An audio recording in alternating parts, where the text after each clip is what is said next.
السلام علیکم، good morning. آج ہم آپ کو زینت امان کے متعلق، جو انڈیا کی ایک بہت زبردست ایکٹریس ہیں اور تھیں، ان کے متعلق بتائیں گے۔ ان کی چھوٹی سی ہم نے بایوگرافی بنائی ہے، آپ اسے سنیے گا، انشاءاللہ آپ انجوائے کریں گے۔ تو ہم شروع کرتے ہیں۔ زینت امان 1951 میں بمبئی میں پیدا ہوئیں۔ ان کے والد تھے امان اللہ خان اور والدہ تھی ایک ہندو خاندان سے تعلق رکھتا تھا۔ بچپن ہی سے ہی وہ بہت تیز و ترار تھیں، بڑی ذہین تھیں، لیکن بس خدا کا کرنا ایسا ہوا کہ ماں باپ کی آپس میں علیحدگی ہو گئی اور ڈائیورس ہو گئی۔ زینت امان اپنی والدہ کے ساتھ رہنے لگیں۔ انہوں نے اس کو ایک بمبئی کے اسکول میں داخل کروا دیا۔ وہاں بڑی انٹیلیجنٹ یہ تھی، یہ پڑھائی میں خوب ان کا بڑے اچھا ان کا رسپانس تھا۔ اور اسی دوران میں انہیں، جب یہ تھوڑی سی ہائی کلاس میں گئیں تو اسی دوران میں انہیں امریکہ جانے کا چانس بنا۔ جب امریکہ میں گئیں تو وہاں انہوں نے ماڈلنگ کا کورس کرنے شروع کیے اور اچھی خاصی ماڈل بن گئیں۔ بڑا ٹیلنٹ تھا ان کے اندر، اور بڑی بولڈ تھیں اور بڑی اگریسو تھیں، اور جو بات کہنا چاہتی تھیں وہ کہہ دیتی تھیں۔ جلد ہی واپس آ گئیں تو پھر ماڈلنگ شروع کر دی، اور اسی طرح وقت گزر رہا تھا تو اب ماڈلنگ میں ہی انہوں نے انہی دنوں میں ہی انہوں نے مس ایشیا کا ایوارڈ جیت لیا۔ مس ایشیا بن گئی۔ وہ ماڈلنگ میں مس ایشیا بننا بڑا ایک نام تھا، اور وہ اس کے بعد تو ان کے لیے فلمی دنیا کے دروازے کھل گئے اور وہ فلموں میں مختلف کردار ادا کرنے لگیں، لیکن وہ کامیاب نہیں ہو سکیں۔ تو انہی دنوں اچانک دیوانند سے ان کی ملاقات ہو گئی۔ دیوانند کے ساتھ یہ آلریڈی پہلے بھی ایک پکچر کر چکی تھی۔ وہ پکچر جو تھی وہ انڈیا میں بین ہو گئی تھی، تو دیوانند ایک فلم بنانا چاہ رہے تھے، ہری کرشنا ہری راما۔ تو وہ اس کے لیے ہیروئن کی تلاش تھی، تو انہوں نے زینت امان کو کاسٹ کر لیا اپنی فلم میں، اور وہ فلم جب ریلیز ہوئی تو اس نے زبردست کامیابی دکھائی، بڑے بڑے ریکارڈ قائم کر دیے، اور بڑے بڑے اس میں اچھے گانے تھے جو بڑے پاپولر ہوئے۔ تو اسی طرح ان کے لیے یہ بڑی ایک اچھی فلم ثابت ہوئی۔ ان کی والدہ نے ایک جرمنی شہری سے شادی کر لی تھی، وہ جرمنی جانے کے پروگرام بنا رہی تھی۔ تو جب انہوں نے دیکھا کہ ان کی بیٹی نے زبردست پرفارم کیا ہے، زبردست آرٹسٹ بن گئی ہیں، اب فلمی دنیا میں ان کا نام لینا شروع ہو گئے ہیں، ان کی ڈیمانڈ بڑھ گئی ہے، انہوں نے جرمنی جانے کا ارادہ چھوڑ دیا، ترک کر دیا۔ وہ بڑے، لیکن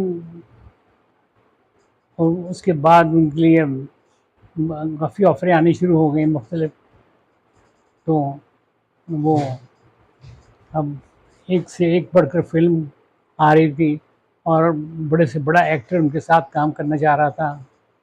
وہ تقریباً سب جو ٹاپ کے ایکٹر تھے ان کے ساتھ کام کرنے کی خواہش رکھتے تھے اور کر رہے تھے، ان کے ساتھ فلمیں بن رہی تھیں، کامیابیاں ان کے قدم چوم رہی تھیں۔ تو انہی دنوں ان کا شادی کا پروگرام بن گیا۔ یہ 70 اور 80 کی دہائی کے درمیان کی بات ہے۔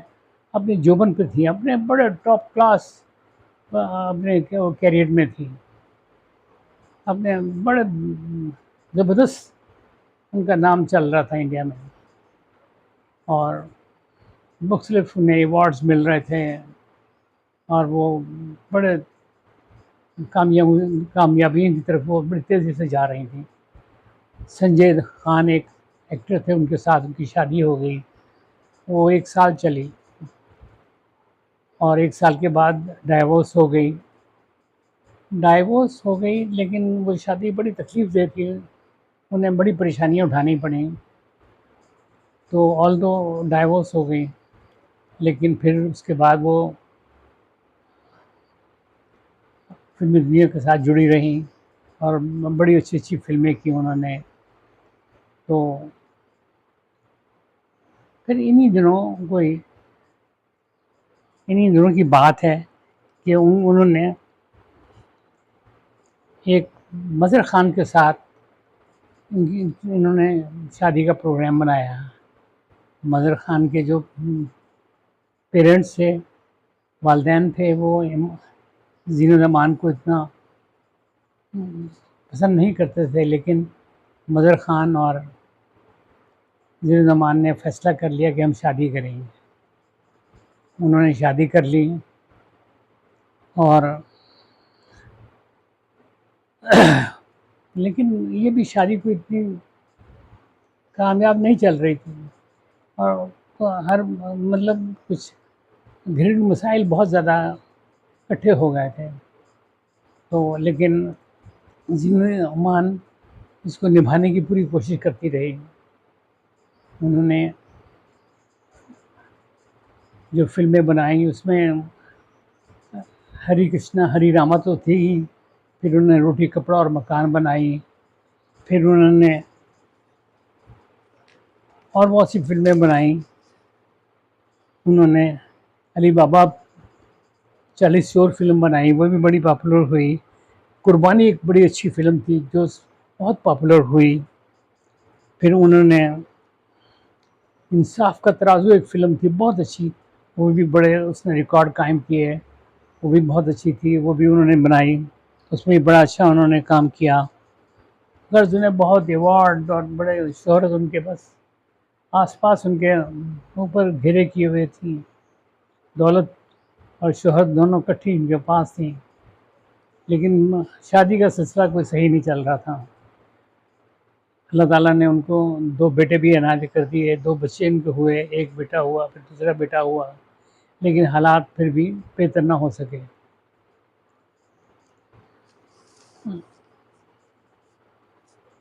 1998 میں 1998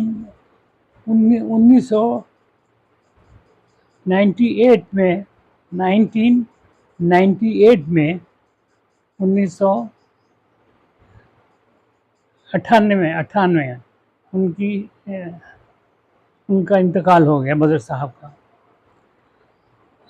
مظہر صاحب کے گھر والوں نے سارے جو تھی ان کے سارے جو ان کے بینک اکاؤنٹس وغیرہ میں سارے پیسے نکلوا لیے، اور دونوں بچوں کو اپنے پاس رکھ لیا، اور زین امان کو بہت پریشانیاں اٹھانی پڑیں، لیکن وہ ہر چیز کا بڑی جفاکشی سے مقابلہ کرتی رہیں، آگے بڑھتی رہیں۔ ان کے جو والد تھے وہ بھی امان اللہ خان، انہوں نے بڑی اچھی فلم رائٹر تھے، اور انہوں نے اپنے زمانے میں مرحوم نے اپنے زمانے میں مغل اعظم اور پاکیزہ جیسی فلموں کے ڈائلاگ بھی لکھے تھے، اور سٹوریز بھی بہت لکھی تھی مختلف فلموں کی، اور بڑی پاپولرس ہوئی تھیں۔ تو ایک قسم کا یہ تو ان میں جین تھی ہیں ساری تو فلمی ان کے اندر تھی، لیکن وہ ماڈلنگ میں ہر چیز میں وہ پورا ملک کا ایک ایمبیسڈر بن چکی تھی، جو برانڈ جو سب چیز تھی، ہر بندہ انہیں اپنے پاس کھینچنے کی کوشش کرتا کہ آپ ہمارے ہاں آئیے، مطلب ہمارے لیے کام کریں، آپ ہمارے لیے کام کریں۔ تو یہ سارا کچھ تو ہوتا رہا، لیکن وہ بس کرتی رہی، لیکن انہیں اچھے ان کے مطلب ہر چیز نے اللہ تعالیٰ نے ان کو ہر چیز دی تھی، لیکن یہ سکون، ذہنی سکون اور گھریلو سکون انہیں مہیا نہ ہو سکا. تو والدہ بھی ان کی مینیجر تھی، وہ بھی ان کی دیکھ بھال کر رہی تھی، لیکن کا سلسلہ جو تھا وہ مدر خان کی طرف سے بھی صحیح نہیں چلا. ان کا بھی انتقال ہو گیا، اور بچوں کو انہوں نے پھر بعد میں حاصل کر لیا، ان کو پڑھانا لکھانا شروع کر دیا. وہ بھی فلم انڈسٹری سے منسلک ہو گئے. ان کی اس وقت عمر کوئی 70 برس کے قریب ہے. ابھی تک پورا ان کو ابھی تک ہر سوشل میڈیا پر جہاں کہیں بھی کوئی فنکشنز ہوتے ہیں وہ اس میں انہیں دیکھا جاتا ہے. وہ ابھی تک اپنی پوری آب و تاب سے اپنی زندگی گزار رہی ہیں، اور بڑی خوبصورت زندگی گزار رہی ہیں. بمبئی میں وہ رہتی ہیں، اور وہ ہر فنکشن پر ہر جگہ وہ نظر آتی ہیں، اور ان کو ابھی تک بہت بہت خطاب انہیں اور بڑے بڑے انہیں انعامات دیے جاتے ہیں اپنی پرفارمنس پر جو دیتی ہیں. تو یہ تھی آج کی سٹوری جو ہم آپ کے سامنے پیش کر رہے ہیں. یہ چھوٹی سی بایوگرافی تھی جنید امان کے متعلق. آپ امید ہے کہ آپ کو پسند آئی ہوگی. آپ اسے لائک کریں، شیئر کریں، سبسکرائب کریں. خدا حافظ، السلام.